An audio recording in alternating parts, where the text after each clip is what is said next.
ಎಲ್ಲ ಹೊಸ ವಿಡಿಯೋಗಳ ನೋಟಿಫಿಕೇಶನ್ ತಪ್ಪದೇ ಪಡೆಯಲು ಸಬ್ಸ್ಕ್ರೈಬ್ ಆಗಿ ಪಕ್ಕದಲ್ಲಿ ಕಾಣಿಸುವ ಬೆಲ್ ಬಟನ್ ಪ್ರೆಸ್ ಮಾಡೋದನ್ನು ಮರಿಬೇಡಿ. ಭಾರತಕ್ಕೆ ಯುರೋಪಿಯನ್ನರ ಆಗಮನ.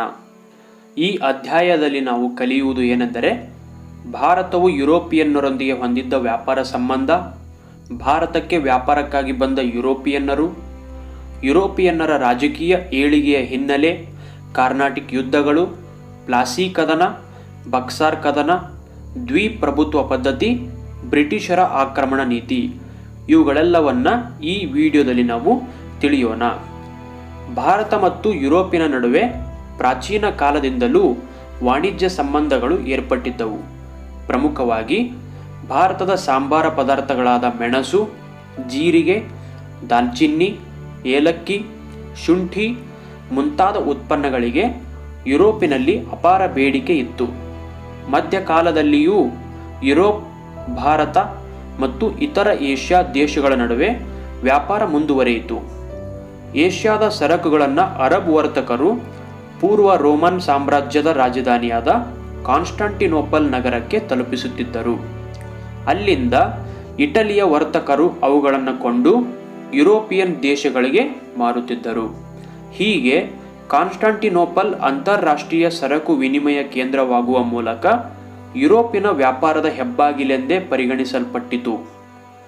ಏಷ್ಯಾ ದೇಶಗಳ ವ್ಯಾಪಾರದ ಮೇಲೆ ಅರಬ್ಬರು ಏಕಸ್ವಾಮ್ಯ ಸಾಧಿಸಿದ್ದರೆ, ಯುರೋಪಿನ ದೇಶಗಳ ವ್ಯಾಪಾರದ ಮೇಲೆ ಇಟಲಿ ವರ್ತಕರು ಏಕಸ್ವಾಮ್ಯ ಸಾಧಿಸಿದ್ದರು.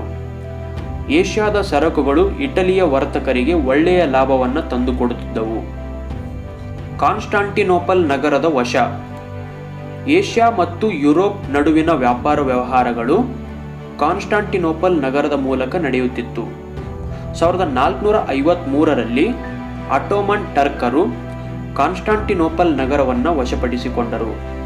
ಇದರಿಂದಾಗಿ ಆ ನಗರವನ್ನು ಸಂಧಿಸುವ ಎಲ್ಲ ವ್ಯಾಪಾರ ಮಾರ್ಗಗಳು ಟರ್ಕರ ನಿಯಂತ್ರಣಕ್ಕೆ ಹೋದವು. ಹೊಸದಾಗಿ ಸಿಕ್ಕ ಅವಕಾಶದಿಂದ ಟರ್ಕರು ಈ ಮಾರ್ಗದ ವ್ಯಾಪಾರದ ಮೇಲೆ ತೀವ್ರತರದ ತೆರಿಗೆಗಳನ್ನು ವಿಧಿಸತೊಡಗಿದರು. ಪರಿಣಾಮವಾಗಿ ವರ್ತಕರಿಗೆ ಈ ಮಾರ್ಗದ ವ್ಯಾಪಾರವು ಲಾಭದಾಯಕವಾಗಿ ಪರಿಣಮಿಸಲಿಲ್ಲ. ಇದೇ ವೇಳೆ ಇಟಲಿಯ ವರ್ತಕರ ಏಕಸ್ವಾಮ್ಯವನ್ನು ಮುರಿಯಲು ಸ್ಪೇನ್, ಪೋರ್ಚುಗಲ್ ಮುಂತಾದ ಯುರೋಪಿನ ದೇಶಗಳ ರಾಜರು ಹೊಸ ಸಮುದ್ರ ಮಾರ್ಗಗಳನ್ನು ಹುಡುಕಲು ಸಾಹಸಿ ನಾವಿಕರನ್ನು ಪ್ರೋತ್ಸಾಹಿಸಲಾರಂಭಿಸಿದರು.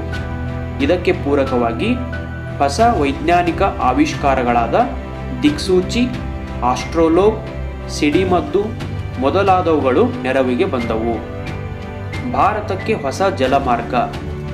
ಲಿಸ್ಬನ್ನಿಂದ ಹೊರಟ ಪೋರ್ಚುಗಲ್ ನಾವಿಕ ವಾಸ್ಕೋಡಗಾಮನು 1498ರಲ್ಲಿ ಭಾರತದ ಪಶ್ಚಿಮ ಕರಾವಳಿ ತೀರದ ಕಲ್ಲಿಕೋಟೆ ಸಮೀಪದ ಕಾಪಡ್ ಎಂಬಲ್ಲಿಗೆ ಬಂದು ತಲುಪಿದನು.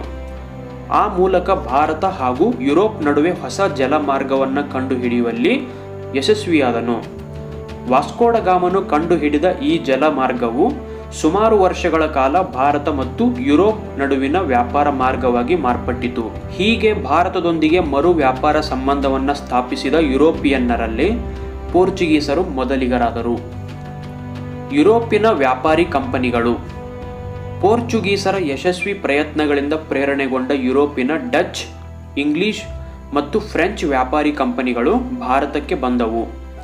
ಈ ಬೆಳವಣಿಗೆಯು ವಸಾಹತು ರಾಷ್ಟ್ರವಾಗಿ ಪರಿವರ್ತನೆಗೊಂಡ ಭಾರತವಲ್ಲದೆ, ಅದನ್ನು ವಸಾಹತುವಾಗಿ ಪರಿವರ್ತಿಸಿದ ಯುರೋಪಿಯನ್ ರಾಷ್ಟ್ರಗಳ ಚರಿತ್ರೆಯನ್ನು ನಿರ್ಣಾಯಕವಾಗಿ ಬದಲಿಸಿತು. ಮೊದಲನೇದಾಗಿ ಪೋರ್ಚುಗೀಸರು. ಜಲಮಾರ್ಗದ ಮೂಲಕ ವ್ಯಾಪಾರಕ್ಕಾಗಿ ಭಾರತಕ್ಕೆ ಬಂದ ಮೊಟ್ಟ ಮೊದಲ ಯುರೋಪಿಯನ್ನರು ಪೋರ್ಚುಗೀಸರೇ ಮತ್ತು ಭಾರತವನ್ನು ತೊರೆದ ಕೊನೆಯ ಯುರೋಪಿಯನ್ನರು ಕೂಡ ಪೋರ್ಚುಗೀಸರೇ ಆಗಿದ್ದಾರೆ. ವಾಸ್ಕೋಡಗಾಮ ನಂತರ ಪೋರ್ಚುಗೀಸರ ಮೊಟ್ಟ ಮೊದಲ ವೈಸರಾಯ್ ಆಗಿ ಫ್ರಾನ್ಸಿಸ್ಕೋ ಡಿ ಆಲ್ಮೇಡಾ ಭಾರತಕ್ಕೆ ಬಂದನು. ಭೂಮಿಯ ಮೇಲಿನ ಆಧಿಪತ್ಯಕ್ಕೆ ಬದಲು ಸಮುದ್ರದ ಮೇಲಿನ ಏಕಸ್ವಾಮ್ಯಕ್ಕಾಗಿ ನೌಕಾಶಕ್ತಿಯನ್ನು ಬಲಪಡಿಸುವ ನೀಲಿ ನೀರಿನ ನೀತಿ ಅಥವಾ ಬ್ಲೂ ವಾಟರ್ ಪಾಲಿಸಿಯನ್ನು ಜಾರಿಗೆ ತಂದನು. ಆಲ್ಮೇಡನ ನಂತರ ಬಂದ ಆಲ್ಫೋನ್ಸೋ ಡಿ ಆಲ್ಬುಕರ್ಕ್ ಭಾರತದಲ್ಲಿ ಪೋರ್ಚುಗೀಸ್ ಸಾಮ್ರಾಜ್ಯದ ನಿಜವಾದ ಸ್ಥಾಪಕನೆಂದು ಪ್ರಸಿದ್ಧನಾಗಿದ್ದಾನೆ. ಇವನು ಸಾಮಾನ್ಯ ಶಕ 1510ರಲ್ಲಿ ಬಿಜಾಪುರದ ಸುಲ್ತಾನನಿಂದ ಗೋವಾವನ್ನು ಗೆದ್ದುಕೊಂಡು ಪೋರ್ಚುಗೀಸರ ಆಡಳಿತ ಕೇಂದ್ರವಾಗಿ ಪರಿವರ್ತಿಸಿದನು. ಮುಂದೆ ಒಂದು ಶತಮಾನ ಕಾಲ ಭಾರತದ ವ್ಯಾಪಾರದ ಮೇಲೆ ಪ್ರಶ್ನಾತೀತ ಏಕಸ್ವಾಮ್ಯವನ್ನು ಹೊಂದಿದ್ದ ಪೋರ್ಚುಗೀಸರು ಡಚ್ ಮತ್ತು ಇಂಗ್ಲಿಷರ ಆಗಮನದ ನಂತರ ರಾಜಕೀಯವಾಗಿ ಕಳೆಗುಂದಿದರು. ಡಚ್ಚರು ಹಾಲೆಂಡ್ ಅಥವಾ ನೆದರ್ಲ್ಯಾಂಡ್ ದೇಶದವರು. ಇವರು ಪೂರ್ವ ದೇಶಗಳಲ್ಲಿ ವ್ಯಾಪಾರ ನಡೆಸುವ ಉದ್ದೇಶದಿಂದ ಸಾಮಾನ್ಯ ಶಕ 1602ರಲ್ಲಿ ಯುನೈಟೆಡ್ ಈಸ್ಟ್ ಇಂಡಿಯಾ ಕಂಪನಿಯನ್ನು ಸ್ಥಾಪಿಸಿಕೊಂಡು ಭಾರತ ಮತ್ತು ಜಾವಾ, ಸುಮಾತ್ರಾ, ಇಂಡೋನೇಷ್ಯಾ ಮೊದಲಾದ ಸಾಂಬಾರು ಪ್ರಸಿದ್ಧ ದ್ವೀಪಗಳಿಗೆ ಪ್ರವೇಶಿಸಿದರು. ಭಾರತದಲ್ಲಿ ಸೂರತ್, ಬ್ರೋಚ್, ಕ್ಯಾಂಬೆ, ಕೊಚ್ಚಿನ್, ನಾಗಪಟ್ಟಣ, ಮಚಿಲಿಪಟ್ಟಣ, ಚಿನ್ಸೂರ್ ಮೊದಲಾದ ಕಡೆಗಳಲ್ಲಿ ತಮ್ಮ ಕೋಠಿಗಳನ್ನು ಸ್ಥಾಪಿಸಿಕೊಂಡರು. ಆ ಮೂಲಕ ಪೋರ್ಚುಗೀಸರ ಏಕಸ್ವಾಮ್ಯವನ್ನು ಮುರಿದರು. ಮುಂದೆ ಭಾರತಕ್ಕೆ ಬಂದ ಇಂಗ್ಲಿಷರು ಮತ್ತು ಫ್ರೆಂಚರ ಪೈಪೋಟಿಯನ್ನು ಎದುರಿಸಲಾರದೆ ಸಾಂಬಾರು ದ್ವೀಪಗಳಿಗೆ ಮಾತ್ರ ಸೀಮಿತಗೊಂಡರು. ಮುಂದೆ ಇಂಗ್ಲಿಷರು ಇಂಗ್ಲೆಂಡಿನ ಎಲಿಜಬೆತ್ ರಾಣಿಯು ಸಾಮಾನ್ಯ ಶಕ 1600ರಲ್ಲಿ ಡಿಸೆಂಬರ್ 31ರಂದು ಇಂಗ್ಲಿಷ್ ಈಸ್ಟ್ ಇಂಡಿಯಾ ಕಂಪನಿಗೆ ಪೂರ್ವ ದೇಶಗಳೊಂದಿಗೆ ವ್ಯಾಪಾರ ನಡೆಸಲು 15 ವರ್ಷಗಳ ಪರವಾನಗಿ ನೀಡಿದಳು. ಈ ಕಂಪನಿಯು 1613ರಲ್ಲಿ ಔಪಚಾರಿಕವಾಗಿ ವ್ಯಾಪಾರವನ್ನು ಆರಂಭಿಸಿತು. ಕಂಪನಿಗೆ ಮೊಘಲ್ ಸಾಮ್ರಾಟನಾದ ಜಹಾಂಗೀರನು ಸೂರತ್ನಲ್ಲಿ ಮೊದಲ ಫ್ಯಾಕ್ಟರಿ ಅಥವಾ ದಾಸ್ತಾನು ಮಳಿಗೆಯನ್ನು ತೆರೆಯಲು ಫರ್ಮಾನನ್ನು ನೀಡಿದನು. 1617ರಲ್ಲಿ ಇಂಗ್ಲೆಂಡಿನ ರಾಜ 1ನೆಯ ಜೇಮ್ಸ್ನ ರಾಯಭಾರಿಯಾಗಿ ಜಹಾಂಗೀರನ ಆಸ್ಥಾನಕ್ಕೆ ಸರ್ ಥಾಮಸ್ ರೋ ಬಂದನು.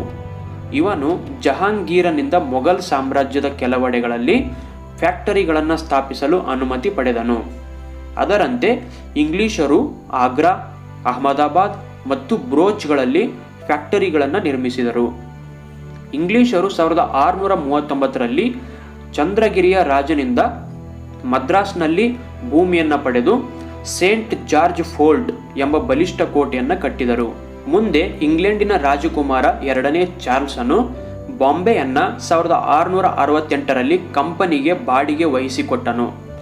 ಬ್ರಿಟಿಷರು 1690ರ ದಶಕದಲ್ಲಿ ಬಂಗಾಳದ ರಾಜ್ಯಪಾಲನಿಂದ ಹೂಗ್ಲಿ ನದಿ ದಂಡೆಯ ಮೇಲೆ ಸುತನುತಿ, ಕಲ್ಕತ್ತಾ ಮತ್ತು ಗೋವಿಂದಪುರ ಎಂಬ 3 ಹಳ್ಳಿಗಳನ್ನು ಖರೀದಿಸಿ ಫೋರ್ಟ್ ವಿಲಿಯಂ ಎಂಬ ಕೋಟೆಯನ್ನು ಕಟ್ಟಿದರು. ಇದರ ಸುತ್ತ ಕಲ್ಕತ್ತಾ ನಗರ ಬೆಳೆಯಿತು. 17ನೇ ಶತಮಾನದ ಅಂತ್ಯದ ವೇಳೆಗೆ ಇಂಗ್ಲಿಷರು ಮದ್ರಾಸ್, ಬಾಂಬೆ ಮತ್ತು ಕಲ್ಕತ್ತಾಗಳನ್ನು ತಮ್ಮ ಪ್ರೆಸಿಡೆನ್ಸಿ ಕೇಂದ್ರಗಳನ್ನಾಗಿ ಮಾಡಿಕೊಂಡರು.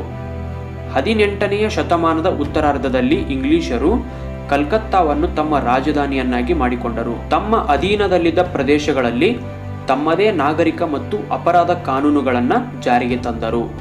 ಮುಂದೆ ಫ್ರೆಂಚ್ ಈಸ್ಟ್ ಇಂಡಿಯಾ ಕಂಪನಿಯು 1664ರಲ್ಲಿ ಸರ್ಕಾರಿ ಒಡೆತನದ ಕಂಪನಿಯಾಗಿ ಆರಂಭವಾಯಿತು.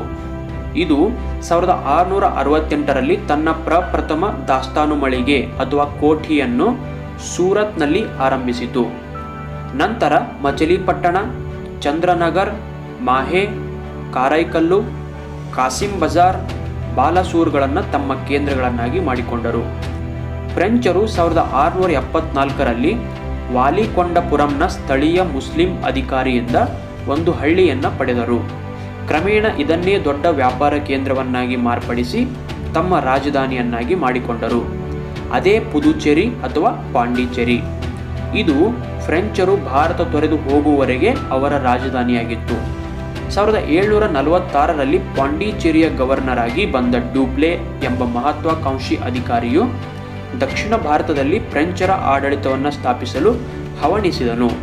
ಇದು ಇಂಗ್ಲಿಷರೊಡನೆ ಸಂಘರ್ಷಕ್ಕಿಳಿದು ಕಾರ್ನಾಟಿಕ್ ಯುದ್ಧಗಳಿಗೆ ಕಾರಣವಾಯಿತು. ಬ್ರಿಟಿಷರು ಮತ್ತು ಫ್ರೆಂಚರ ನಡುವಿನ ಪ್ರತಿಸ್ಪರ್ಧೆ.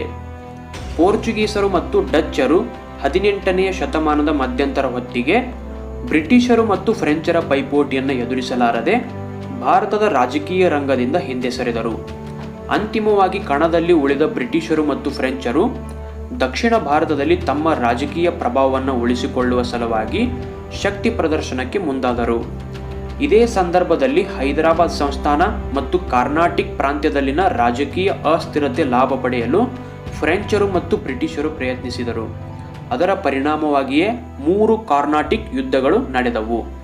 ಮೊದಲ ಕಾರ್ನಾಟಿಕ್ ಯುದ್ಧ 1746ರಿಂದ 1748. ಡೂಪ್ಲೆಯ ಕೋರಿಕೆಯ ಮೇರೆಗೆ ಲಾಬೋರ್ಡಿನಾ ಎಂಬ ಫ್ರೆಂಚ್ ಸೇನಾ ಮುಖ್ಯಸ್ಥನು ಮಾರಿಷಸ್ನಿಂದ ಬಂದು ಬ್ರಿಟಿಷರಿಂದ ಮದ್ರಾಸನ್ನು ವಶಪಡಿಸಿಕೊಂಡನು.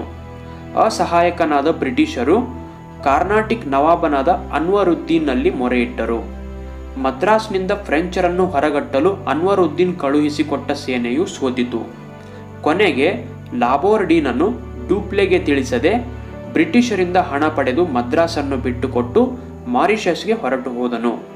ಇದರಿಂದ ಕೋಪಗೊಂಡ ಡೂಪ್ಲೆಯು ಮದ್ರಾಸನ್ನು ಮತ್ತೆ ಪಡೆಯುವ ವಿಫಲ ಪ್ರಯತ್ನ ನಡೆಸಿದನು. ಅಂತಿಮವಾಗಿ ಈ ಯುದ್ಧವು ಯುರೋಪಿನಲ್ಲಿ ಫ್ರಾನ್ಸ್ ಮತ್ತು ಇಂಗ್ಲೆಂಡಿನ ನಡುವೆ ಆದ ಏಲಾ ಚಾಪೆಲ್ ಒಪ್ಪಂದದೊಂದಿಗೆ ಮುಕ್ತಾಯವಾಯಿತು.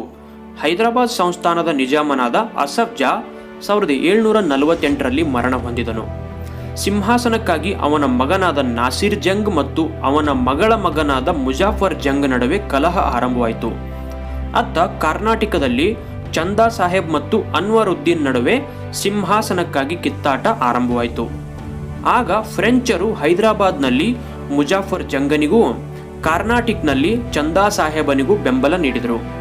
ಇದಕ್ಕೆ ಪ್ರತಿಯಾಗಿ ಬ್ರಿಟಿಷರು ನಾಸಿರ್ ಜಂಗ್ ಮತ್ತು ಅನ್ವರುದ್ದೀನನ ಬೆಂಬಲಕ್ಕೆ ನಿಂತರು. 1749ರಲ್ಲಿ ಚಂದಾ ಸಾಹೇಬ, ಮುಜಾಫರ್ ಜಂಗ್ ಮತ್ತು ಫ್ರೆಂಚರ ಪಡೆಗಳು ಒಂದಾಗಿ ಅನ್ವರುದ್ದೀನನನ್ನ ಆಂಬೂರ್ ಕದನದಲ್ಲಿ ಕೊಂದು ಹಾಕಿದರು.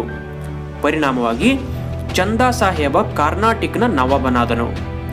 ಅನ್ವರುದ್ದೀನನ ಮಗನಾದ ಮಹಮ್ಮದ್ ಅಲಿಯು ಬ್ರಿಟಿಷರ ನೆರವಿನಿಂದ ತಿರುಚನಾಪಳ್ಳಿಯಲ್ಲಿ ನೆಲೆ ನಿಂತನು. ಅತ್ತ ಹೈದರಾಬಾದಿನಲ್ಲಿ ಮುಜಾಫರ್ ಜಂಗನು ಚಂದಾ ಸಾಹೇಬ ಮತ್ತು ಫ್ರೆಂಚರ ಸಹಾಯದಿಂದ ನಾಸಿರ್ ಜಂಗನನ್ನ ಕೊಂದು ನಿಜಾಮನಾದರೂ ಸ್ವಲ್ಪ ದಿನಗಳಲ್ಲಿಯೇ ಹತ್ಯೆಗೀಡಾದನು. ಅವನ ಸ್ಥಾನಕ್ಕೆ ಫ್ರೆಂಚರು ಅಸಫ್ ಜಾನ ಇನ್ನೊಬ್ಬ ಮಗನಾದ ಸಲಾಬತ್ ಜಂಗನನ್ನ ನಿಜಾಮನನ್ನಾಗಿ ಮಾಡಿದರು. ಎರಡನೆಯ ಕರ್ನಾಟಿಕ್ ಯುದ್ಧ 1749ರಿಂದ 1754ರವರೆಗೆ ಈ ಯುದ್ಧ ನಡೆಯಿತು. ಬದಲಾದ ಸನ್ನಿವೇಶದಲ್ಲಿ ಫ್ರೆಂಚರು ಅಸಫ್ ಜಾನ ಮತ್ತೊಬ್ಬ ಮಗನಾದ ಸಲಾಬತ್ ಜಂಗನನ್ನ ಹೈದರಾಬಾದಿನ ನಿಜಾಮನನ್ನಾಗಿ ಮಾಡಿದರು. ಅವನ ರಕ್ಷಣೆಗಾಗಿ ಆಸ್ಥಾನದಲ್ಲಿ ಫ್ರೆಂಚರು ತಮ್ಮ ಸೈನ್ಯ ಸಹಿತ ಬುಸ್ಸಿ ಎಂಬ ಅಧಿಕಾರಿಯನ್ನ ನೇಮಿಸಿದ್ದರು. ಮತ್ತೊಂದು ಕಡೆ ಫ್ರೆಂಚರ ಬೆಂಬಲದಿಂದ ಚಂದಾ ಸಾಹೇಬನು ಕರ್ನಾಟಕನ ನವಾಬನಾಗಿದ್ದನು. ಆದರೆ ಇಂಗ್ಲಿಷ್ ಈಸ್ಟ್ ಇಂಡಿಯಾ ಕಂಪನಿಯ ಅಧಿಕಾರಿ ರಾಬರ್ಟ್ ಕ್ಲೈವನು ಕರ್ನಾಟಕದ ರಾಜಧಾನಿ ಅರ್ಕಾಟಿನ ಮೇಲೆ ಆಕ್ರಮಣ ಮಾಡಿ ಫ್ರೆಂಚರು ಮತ್ತು ಚಂದಾ ಸಾಹೇಬನನ್ನ ಸೋಲಿಸಿದರು. ಅಂತಿಮವಾಗಿ ಈ ಯುದ್ಧದಲ್ಲಿ ಚಂದಾ ಸಾಹೇಬನನ್ನ ಬಂಧಿಸಿ ಹತ್ಯೆ ಮಾಡಲಾಯಿತು. ಅವನ ಸ್ಥಾನಕ್ಕೆ ಬ್ರಿಟಿಷರು ಅನ್ವರುದ್ದೀನನ ಮಗನಾದ ಮಹಮ್ಮದ್ ಅಲಿಯನ್ನ ನವಾಬನನ್ನಾಗಿ ನೇಮಕ ಮಾಡಿದರು. ಕೊನೆಗೆ ಎರಡನೆಯ ಕರ್ನಾಟಿಕ್ ಯುದ್ಧವು ಪಾಂಡಿಚೇರಿ ಒಪ್ಪಂದದೊಂದಿಗೆ ಮುಕ್ತಾಯವಾಯಿತು. ಫ್ರೆಂಚರು ಡೂಪ್ಲೆಯನ್ನ ಹಿಂದಕ್ಕೆ ಕರೆಸಿಕೊಂಡರು. ಈ ಯುದ್ಧವು ಫ್ರೆಂಚರಿಗೆ ರಾಜಕೀಯ ಹಿನ್ನಡೆಯನ್ನು ಮತ್ತು ಬ್ರಿಟಿಷರಿಗೆ ಪ್ರತಿಷ್ಠೆಯನ್ನು ತಂದುಕೊಡ್ತು. ಮೂರನೆಯ ಕರ್ನಾಟಿಕ್ ಯುದ್ಧ 1756ರಿಂದ 1763ರವರೆಗೆ ಈ ಯುದ್ಧ ನಡೆಯಿತು. ಫ್ರೆಂಚರ ಕೌಂಟ್ ಡಿ ಲಾಲಿಯು 1760ರಲ್ಲಿ ವಾಂಡಿವಾಶ್ ಕೋಟೆಗೆ ಮುತ್ತಿಗೆ ಹಾಕಲು ಪ್ರಯತ್ನಿಸಿದನು. ಈ ನಿರ್ಣಾಯಕ ವಾಂಡಿವಾಶ್ ಕದನದಲ್ಲಿ ಬ್ರಿಟಿಷ್ ಸೇನಾಧಿಕಾರಿ ಸರ್ ಐರ್ ಕೂಟನು ಫ್ರೆಂಚರನ್ನು ಸೋಲಿಸಿದ ಮತ್ತು ಬುಸ್ಸಿಯನ್ನ ಸೆರೆ ಹಿಡಿದನು. ಲಾಲಿಯು ತಪ್ಪಿಸಿಕೊಂಡು ಪಾಂಡಿಚೇರಿಯಲ್ಲಿ ತಲೆಮರೆಸಿಕೊಂಡನು. ಅಂತಿಮವಾಗಿ ಸರ್ ಐರ್ ಕೂಟನು ಪಾಂಡಿಚೇರಿಗೆ ಮುತ್ತಿಗೆ ಹಾಕಿದಾಗ ಲಾಲಿಯು 1761ರಲ್ಲಿ ಬೇಷರತ್ತಾಗಿ ಶರಣಾದನು. ಕರ್ನಾಟಿಕ್ ಯುದ್ಧಗಳ ಪರಿಣಾಮವಾಗಿ ಫ್ರೆಂಚರು ಭಾರತದಲ್ಲಿ ತಮ್ಮ ಎಲ್ಲ ನೆಲೆಗಳನ್ನು ಕಳೆದುಕೊಂಡರು. ಆದಾಗ್ಯೂ 1763ರಲ್ಲಿ ನಡೆದ ಪ್ಯಾರಿಸ್ ಒಪ್ಪಂದದ ಪ್ರಕಾರ ಫ್ರೆಂಚರಿಗೆ ಪಾಂಡಿಚೇರಿಯನ್ನ ಹಿಂದಿರುಗಿಸಲಾಯಿತು. ಈ ಬೆಳವಣಿಗೆಗಳೊಂದಿಗೆ ದಕ್ಷಿಣ ಭಾರತದಲ್ಲಿ ಫ್ರೆಂಚರು ಮೂಲೆ ಗುಂಪಾದರು. ಹೀಗೆ ಬ್ರಿಟಿಷರು ತಮ್ಮ ಇತರ ಯುರೋಪಿಯನ್ ಪ್ರತಿಸ್ಪರ್ಧಿಗಳನ್ನು ದಮನ ಮಾಡಿ ದಕ್ಷಿಣ ಭಾರತವನ್ನು ಗೆಲ್ಲುವ ಕಾರ್ಯದಲ್ಲಿ ಮಗ್ನರಾದರು. ನಿಮಗಿದು ತಿಳಿದಿರಲಿ, ರಾಬರ್ಟ್ ಕ್ಲೈವ್ ಭಾರತದಲ್ಲಿ ಬ್ರಿಟಿಷ್ ಅಧಿಕಾರವನ್ನು ಕಟ್ಟಿದ ಪ್ರಥಮ ಅಧಿಕಾರಿಯಾಗಿದ್ದಾನೆ. ಈತನು ಈಸ್ಟ್ ಇಂಡಿಯಾ ಕಂಪನಿಯಲ್ಲಿ ಕಾರಕೂನನಾಗಿ ಸೇವೆಗೆ ಸೇರಿದ್ದನು. ಕರ್ನಾಟಿಕ್ ಯುದ್ಧದಲ್ಲಿ, ಅದರಲ್ಲೂ ಆರ್ಕಾಟ್ನ ಮುತ್ತಿಗೆಯಲ್ಲಿ ಬಹುಮುಖ್ಯ ಪಾತ್ರವನ್ನು ನಿರ್ವಹಿಸಿ ಬ್ರಿಟಿಷರ ವಿಜಯಕ್ಕೆ ರಾಬರ್ಟ್ ಕ್ಲೈವ್ ಪಾತ್ರನಾಗಿದ್ದನು. ದಕ್ಷಿಣ ಭಾರತದಲ್ಲಿ ಬ್ರಿಟಿಷ್ ಅಸ್ತಿತ್ವ ರೂಪಿಸುವಲ್ಲಿ ಸಫಲನಾದ ಈತ ಬಂಗಾಳದ ವಿಜಯಕ್ಕೂ ಕೂಡ ಕಾರಣನಾಗಿದ್ದನು. 1757ರ ಪ್ಲಾಸಿ ಕದನದ ವಿಜಯದಿಂದಾಗಿ ಬಂಗಾಳದ ನವಾಬನ ಮೇಲೆ ಹಿಡಿತವನ್ನು ಸಾಧಿಸಿದನು. ಇದರಿಂದ ಅಪಾರ ಸಂಪತ್ತನ್ನು ಕ್ಲೈವನು ಸಂಪಾದಿಸಿದಲ್ಲದೆ ಬ್ರಿಟಿಷ್ ಈಸ್ಟ್ ಇಂಡಿಯಾ ಕಂಪನಿಗೂ ಲಾಭವನ್ನು ತಂದುಕೊಟ್ಟನು. ಅಪಾರ ಸಂಪತ್ತಿನಿಂದ ಇಂಗ್ಲೆಂಡಿಗೆ ಹಿಂದಿರುಗಿದ ಕ್ಲೈವನು ಸಂಸತ್ತಿನ ಸದಸ್ಯನಾಗೂ ಸಹ ನೇಮಕಗೊಂಡನು. ರಾಬರ್ಟ್ ಕ್ಲೈವನು ಇಂಗ್ಲೆಂಡಿಗೆ ಹಿಂದಿರುಗಿದ ನಂತರ ಭಾರತದಲ್ಲಿ ಈಸ್ಟ್ ಇಂಡಿಯಾ ಕಂಪನಿಯು ನಷ್ಟವನ್ನು ಅನುಭವಿಸತೊಡಗಿತು. ಅವನ ಮೇಲೆ ಆಪಾದನೆಗಳು ಇದ್ದಾಗ್ಯೂ ಸಹ ಅನಿವಾರ್ಯತೆಯಲ್ಲಿ ಸರ್ಕಾರವು ಮತ್ತೆ ಕ್ಲೈವನನ್ನ ಬ್ರಿಟಿಷರ ಘನತೆ ಮತ್ತು ಹಿತಾಸಕ್ತಿಗಳನ್ನು ಕಾಪಾಡುವ ಸಲುವಾಗಿ ಭಾರತಕ್ಕೆ ಸೇನಾಪತಿಯಾಗಿ ಕಳುಹಿಸಿಕೊಟ್ಟಿತು. ಬಕ್ಸಾರ್ ಕದನದಲ್ಲಿ ಮತ್ತೆ ವಿಜಯಿಯಾಗಿ ಬ್ರಿಟಿಷರಿಗೆ ಘನತೆಯನ್ನು ತಂದುಕೊಟ್ಟ ಕ್ಲೈವನು ಬಂಗಾಳ, ಬಿಹಾರ, ಒರಿಸ್ಸಾ ಪ್ರಾಂತ್ಯಗಳ ಮೇಲೆ ದಿವಾನಿ ಹಕ್ಕನ್ನು ಕಂಪನಿಗೆ ತಂದುಕೊಟ್ಟನು. ಇದರಿಂದ ಮತ್ತೆ ಸಂಪತ್ತನ್ನು ತನಗೂ ಮತ್ತು ಈಸ್ಟ್ ಇಂಡಿಯಾ ಕಂಪನಿಗೂ ದೊರಕಿಸಿಕೊಂಡು 1767ರಲ್ಲಿ ಇಂಗ್ಲೆಂಡಿಗೆ ಹಿಂದಿರುಗಿದನು. ಡೂಪ್ಲೆ ಭಾರತದಲ್ಲಿನ ಫ್ರೆಂಚ್ ಅಧಿಪತ್ಯಗಳ ಮೇಲಿನ ಗವರ್ನರ್ ಜನರಲ್ ಆಗಿ 1742ರಲ್ಲಿ ನೇಮಕಗೊಂಡನು. ಭಾರತದ ಮೇಲೆ ರಾಜಕೀಯ ಅಧಿಪತ್ಯ ಸ್ಥಾಪನೆಯ ಕನಸನ್ನು ಕಾಣುತ್ತಿದ್ದ ಡೂಪ್ಲೆ ಇಲ್ಲಿನ ದೇಶೀಯ ರಾಜರುಗಳ ಜೊತೆ ಒಪ್ಪಂದವನ್ನು ಮಾಡಿಕೊಂಡಿದ್ದನು. ಡೂಪ್ಲೆ ಕಟ್ಟಿದ ದೇಶೀ ಸೇನೆಯಿಂದಲೇ ಹೈದರಾಲಿಯೂ ಸಹ ತರಬೇತಿ ಪಡೆದಿದ್ದನು. ಬ್ರಿಟಿಷರಿಗೆ ಡೂಪ್ಲೆಯು ತಮ್ಮ ಅಧಿಪತ್ಯ ಸ್ಥಾಪನೆಗೆ ಸವಾಲಾಗಿ ಕಂಡಿದ್ದನು. ಹೀಗೆ ಕರ್ನಾಟಿಕ್ ಮತ್ತು ದಕ್ಕನ್ ಮೇಲಿನ ಅಧಿಪತ್ಯ ಸ್ಥಾಪನೆಗಾಗಿ ಬ್ರಿಟಿಷ್ ಮತ್ತು ಫ್ರೆಂಚರ ನಡುವೆ ಸಂಘರ್ಷವನ್ನು ನಾವು ಕಾಣುತ್ತೇವೆ. ಡೂಪ್ಲೆಯು 1746ರ ಮದ್ರಾಸ್ ಕದನದಲ್ಲಿ ಬಹುಮುಖ್ಯ ಪಾತ್ರವನ್ನು ವಹಿಸಿ ಯಶಸ್ವಿಯಾಗಿದ್ದನು.